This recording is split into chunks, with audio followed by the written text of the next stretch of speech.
हाट की पूरी गहमा गहमी में भी बाहर का कोलाहल उसके भीतर नहीं उतर रहा था। उसके अंदर तो स्वयं काफी भीड़ थी और भीड़ में थे कई चेहरे, लाल सुर्ख खूनी चेहरे, और एक तरफ क्रोध और उलझनों से घिरा एक निरह सा बदहवास चेहरा, और फिर धाए धाए गोलियों की आवाज। अनायास उसके अंदर कुछ उफना और दृष्टि टिक गई पंडित जी के बैठके पर। आंखों में लावा उबलने लगा। एक वीरान सा जंगल सामने आ गया, खूंखार भेड़ियों से भरा जंगल। उसने कसकर अपने 3 वर्ष के बच्चे को बाहों में भींच लिया। एक आशा की चिंगारी आंखों में कौंध कर लुप्त हो गई। मन में गिनती चलने लगी, 1 2 3 5 7, अभी तो एक भी नहीं बिकी। हाट पूरे यौवन पर है, हर एक के पास भीड़ है, मोल भाव सौदेबाजी हो रही है, पर उसके पास अभी तक एक भी ग्राहक नहीं आया। कुछ टोकरी बिक जाती तो मुनुआ की दवाई ही ले जाती। रात भर खांसता है, गले में घरघराहट है, शरीर तपता रहता है, दिन पर दिन सूखता जा रहा है। मुनुआ की सेहत पर ही तो उसकी आशा टिकी है। मुनुआ लेगा अपने बाप का बदला, तभी हो पाएगी वो इस कस्बे से मुक्त, अपने मन की उलझनों से मुक्त, पंडित जी की बैठक से मुक्त। उसने आक्रोश भरी नजर पंडित जी की बैठक पर डाली और घृणा से एक और थूक दिया। मुनुआ को बाहों से भरा मेरे लाल मुंह से निकला और निगाह किसी ग्राहक की तलाश में इधर उधर भटकने लगी। भटकती निगाह जम गई चूड़ियां रहित सूने डंडी सी अपनी कलाइयों पर, फिर निगाह फुदकती चिड़ियों सी उड़कर बिछुए रहित पैरों की सूनी सी उंगलियों पर बैठ गई। मन उलझ गया विगत की परछाइयों में। साल भर पहले इन कलाइयों में 20-20 खनखनाती चूड़ियां थी और पैरों में रोएदार 2-2 बिछुए। चूड़ियां और बिछुओं के अलग होने से यदि याद भी अलग हो जाया करती तो कितना अच्छा होता। एक विचार मन में आया और उड़ गया। आंखों के सामने लखन का चौड़ा चकला सीना आ गया। हनुमान जी की तस्वीर के आगे आंखें बंद किए हनुमान चालीसा दोहराते मुनुआ के बापू। हनुमान विक्रम बजरंगी कुमति निवार सुमति के संगी। कहाँ हुए वो सुमति के संगी? जब से सुमति आई भगवान ही क्या संगी साथी ही दुश्मन बन बैठे। इससे तो अच्छी कुमति ही थी, पर उसी को रास नहीं आई वह जिंदगी। कभी कभी उसे लगता कि मनुआ के बापू की मौत की जिम्मेदार तो वह स्वयं है। उसने ही तो लड़ झगड़ कर रो पीट कर उनकी पुरानी जिंदगी को बदला था। कितनी शांति मिली थी उसे, जीवन की जैसे समस्त इच्छाएं पूरी हो गई भी थी। दहशत से मुक्ति मिली थी। पहले तो दिन रात मनुआ के बापू से डरती रहती, ऊपर से हर समय दुश्मनों का डर, पुलिस का डर, चारों ओर डर ही डर। गौने पर जब वह आई थी तो कुछ दिन ही सही सलामत कटे थे, पर धीरे धीरे वह समझ गई और समझने के साथ ही आतंक समा गया था मन में। लखन रात रात भर गायब रहता, कभी कभी कई दिन बाद आता, और जब आता तो शराब और गोश्त के बिना कौर तक न तोड़ता। उसे मालूम पड़ गया था कि लखन चोरी चकारी से लेकर राहजनी तक करता है। जब कभी भी वह इसका विरोध करती तो गालियां खाती, पर वह विरोध करती गई और समझाती रही। मनुआ के पेट में पड़ते ही उसकी दहशत तो कई गुना बढ़ गई थी। वह लखन से कहती, देखो देखो तुम जे काम छेड़ दो, जा खतरा का जिंदगी में का धरो है। हम मेहनत की रुकी सुखी खाए लेंगे, पर चैन का नींद तो सोएंगे। कल को बच्चा हो गयो का सोचोगो कि हमारे बापू बदमाश है, और मान ले काउ दिन पुलिस ही पकड़ ले गई तो हम कहाँ धर धर की ठोकरे खाएंगे। पुलिस से जो डरता है मूर्ख, पुलिस अपनी कछु ना कर सकता है जब तक कस्बा में पंडित जी जिंदा है। पुलिस से डरन की ने को जरूरत ना।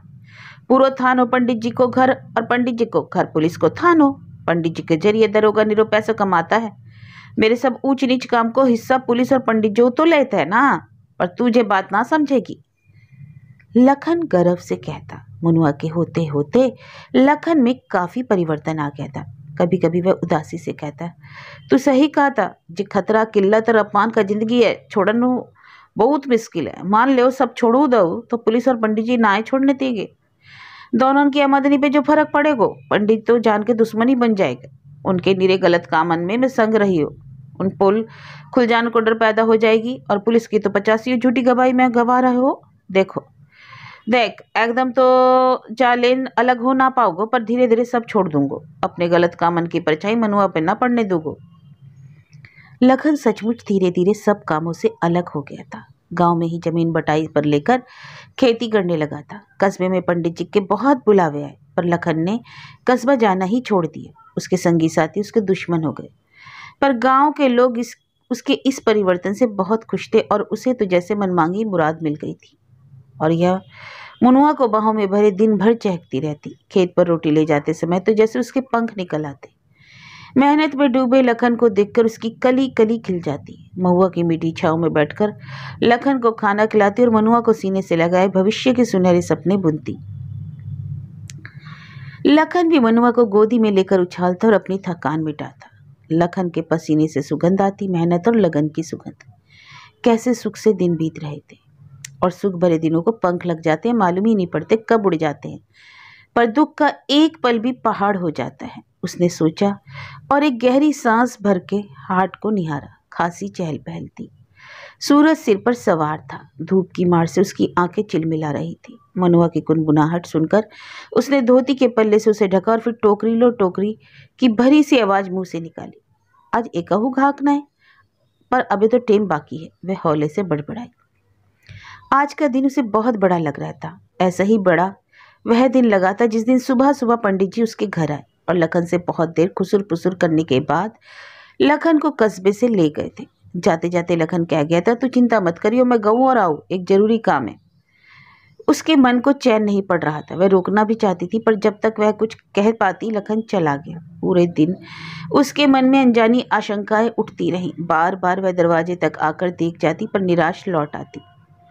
राम राम करके दिन काट शाम के झुटपुटे में लखन ने घर में कदम रखा तो उसकी जान में जान आई। पर लखन का बदहवास परेशान सा चेहरा देखकर कुछ नहीं पूछ पाई। खाना भी लखन ठीक ढंग से नहीं खा पाया था। चुप परेशान हो इतने, पंडित जी जो आए हैं? बहुत देर बाद उसने डरते डरते पूछा था, पर लखन चुप ही रहा। बहुत देर गुमसुम रहने के बाद लखन के मुंह से बोल फूटे, देख मैंने पहले ही कही ना कि मैं बदमाशी छोड़ दूँ तो पंडित जी और पुलिस नहीं छोड़ना देगी।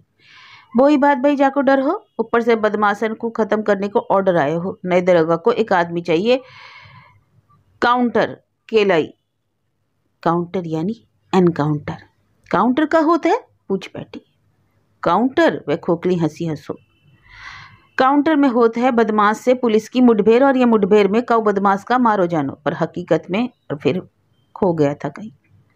कुछ देर बाद बोला, नए दरोगा को तरक्की चाहिए, सो पंडित जी एक आदमी मांगो है काउंटर के से। जय से पंडित जी मोहे ले गए, मौत कह रहा है एक आदमी को काउंटर कराओ। तो बिना मुठभेड़ के? हाँ, सब ऐसे ही चलता है, तू ना समझेंगी। दरोगा को इलाके में बदमाश सनाए मिलेगा। बदमाश? बदमाश इलाके के सारे छोटे बदमाश तो भाई पंडित जी के बैठक में बैठे हैं। दरोगा जी भाई है, पर बदमाश को मार के कौन झंझट मोल लेवे? ऊपर से आमदनी पे चोट कौन पहुंचाए? सुखाओ सीधे सच्चे आदमी को मारन चाहत। जैसे कोई कहां सुने यारो ना मिले, मनो साफ मना कर दियो हो। अब मैं झंझट में नहीं पड़ूंगा, जैसे तैसे झंझट से बाहर निकल कर आ पायो है। बहुत कही सुनी भाई, पंडित जी और दरोगा जी में मई धमकियों दी कि तुमने जो नाम का ना करवाए हो तो तुम कहू केस में बंद कर देंगे। मैंने कही कर दो, पर अब मैं जे बदमाश के काम नहीं करूंगा। बहुत देर तक मोह रोके रखो। बापे शराब और मुर्गा की दावत उड़ रहो, मैं उनके संग शामिल ना हो। वो तो आनंद नहीं आए दे रहे हो, पर वो बहानो बना के निकल आयो। पर तू चिंता छोड़, मेरे पास आ, जे सब ऊंच नीच तो लगी रहता है। लखन ने जैसे स्वयं को समझाया। उसका मन अंदर ही अंदर बैठने सा लगा। कोई गोला सा पेट में घूमने लगा। लखन उसे बाहों में समेटे हुए भी कहीं और था। का सोचे रहे हो? कछु ना, वह सरासर झूठ बोल के अपने विचारों के उलझाव में उलझ गया। सुन, मोए फरार होने पड़ोगे। थोड़ी देर बाद फिर बोला, मोए जे लगा था पंडित जी मोरा ही काउंटर कराना चाहते हैं। अब मैं उनके कऊ काम को नहीं रहो, और मैं पंडित जी को बहुत में राज जानत हो। ओ डर के कि कऊ मैं कोल पट्टी ना खोल दूँ। सुन ए पंडित जी चुनाव में खड़े होने की सोच रहे हैं। मेरे ख्याल से आज पंडित जी मोए दरोगा को दिखाने ले गए, जैसे दरोगा जी मोए ढंग से पहचान लेवे हैं। तुम तो यही डर रहे हो। डर के बावजूद उसने हिम्मत बताई। तू ना ही समझेंगी जे बात, मैं सवेरे ही चली जाऊंगा। और सुन, तो वो मेरे संग चल, ये इलाका ही छोड़ दे। वो कहू ना कहू मेहनत मजदूरी करके पेट पाल लियो, इन भड़ियन से तो दूर रहोगे। अभी ये बातें चल ही रही थी कि दरवाजे पर जीप रुकी। ले आए गई पुलिस। जब तक वह उठकर भाग पाता, आंगन में लद सिपाही कूद पड़े और लखन को पकड़ के ले गए। वह रोती चीखती रही। गांव भर में जगार हो गई थी। भोर होते होते गांव भर में चर्चा फैल गई कि लखन का काउंटर हो गया। सब कुछ स्वप्न जैसा घटित होगा। गांव भर में आक्रोश फैल गया, पर कोई कुछ भी करने की स्थिति में नहीं था। वह कस्बे के बाजार में भी रोती चीखती रही। लोग उससे सहानुभूति दर्शाने से भी डर रहे थे। पुलिस और पंडित जी के खिलाफ बोलने का साहस किसी में नहीं था। उसे तो लखन की लाश देखने को नहीं मिली। लाश तक नोच कर खा गए पुलिस और उसके दलाल। बहुत दिनों तक वह उसके पास भागती रही, पर परिणाम शून्य। तभी गांव में चुनावों की चर्चा गरमाने लगी। इक्का दुक्का जीपें गांव में आने लगी थी। गांव वालों ने इस बार वोट मांगने वालों से यही शर्त रखी कि जो भी लखन के अपराधियों को सजा दिलवाएगा, पूरे गांव के वोट उसी को जाएंगे। यह बात हवा में फैलकर प्रत्याशियों के कानों में भी पड़ी। अब रोज ही जीपें आने लगी। सभी दलों के सदस्य यह पूरा आश्वासन देते कि वे अपराधियों को सजा दिलवाएंगे, पर इस झूठी दिलासा से किसी का मन नहीं बढ़ता था। यह बात प्रत्याशियों को और उनके दल के लोगों की समझ में आ रही थी। तभी एक दल के प्रत्याशी ने उस दिशा में कुछ ठोस कदम उठाए। वे उससे तथा गांव के 10-20 लोगों को लेकर एसएसपी डीएसपी के आदि से मिले। उन्हें समस्त स्थितियों से अवगत करवाया। प्रशासन की ओर से इस मामले की जांच का पूरा आश्वासन भी दिया गया। उस दल के लोग नित्य ही गांव में आते और लखन ने एनकाउंटर की आग में लकड़ियां डाल गांव वालों की आग को सुलगाए रखते। सार्वजनिक भाषणों में भी लखन के एनकाउंटर को खूब उछाला गया, खूब सहानुभूति जमा की गई। गांव के लोगों को तथा उसे भी भरोसा आ गया कि उस दल के लोग सचमुच उनके साथ हैं और इस अन्याय का बदला दिलवाएंगे। गांव वालों ने एक मत से यह तय कर लिया कि वोट उसी दल के सदस्य को देंगे, और हुआ भी यही। पूरे गांव का 100% वोट उसी दल के सदस्य को पड़ा, इस आशा के साथ कि अब शीघ्र ही लखन के अपराधियों को सजा मिलेगी। पर गरीब की आशा भैंसे की आंत के समान लंबी होती जाती है। चुनाव परिणाम घोषित हो गए। उनका प्रत्याशी जीत गया। गांव भर में खुशियां मनाई गई। उसको भी कहीं लगा था कि अब लखन के हत्यारे अपनी करनी का फल भोगेंगे, पर प्रतीक्षा पहाड़ सी बनती गई। चुनाव जीतने के बाद गांव वालों ने तथा उसने रोज ही प्रतीक्षा की कि नेताजी गांव में आएंगे, पर नेताजी क्या, नेताजी का चमचा तक गांव में नहीं आया। तभी एक दिन उसने सुना कि अमुक दिन कस्बे में नेताजी का स्वागत होगा, नेताजी पधारेंगे। वह बड़ी अधीरता से उस दिन की प्रतीक्षा करती रही। ठीक दिन समय से काफी पहले वह कस्बे में पहुंच गई।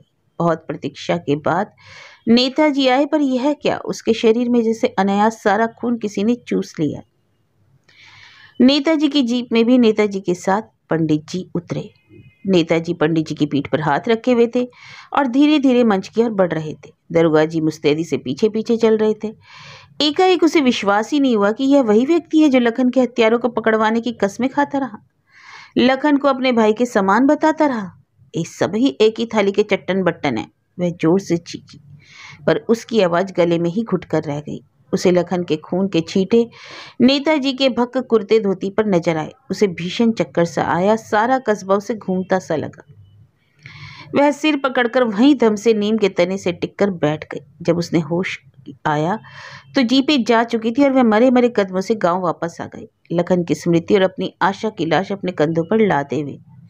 उसके अंदर एक हूक सी उठी। उसे लगा कि अंदर से आंसू आने वाले हैं, पर आंसू नहीं आए।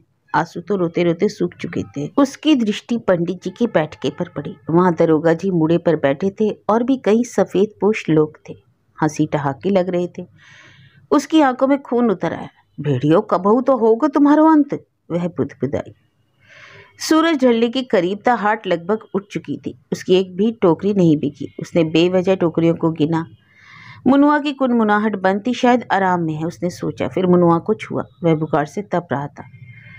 1-2 टोकरी बिक जाए तो दवाई तो ले लेगी, यह सोचकर बैठी रही। फिर मन उड़ चला।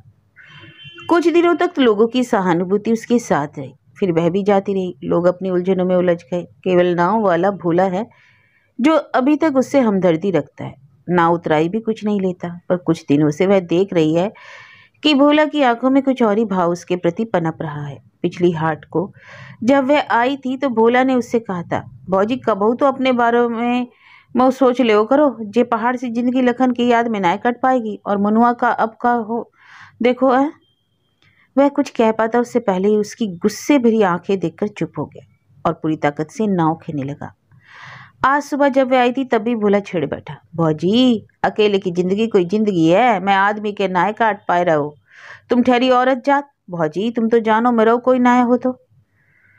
और चुप होकर अपनी बलिष्ठ भाव से नाव खेने लगा। सच तो यह है कि भोला, पर उसे गुस्सा भी नहीं आता। अपनी समझ में भोला सही कहता है। भोला को क्या मालूम कि उसके मन की हालत और उसकी प्रतिज्ञा, पर आज उसने यह तय किया था कि वह अब इस घाट से नदी पार नहीं करेगी, भले ही उसे 2 कोस का अंतर पड़े।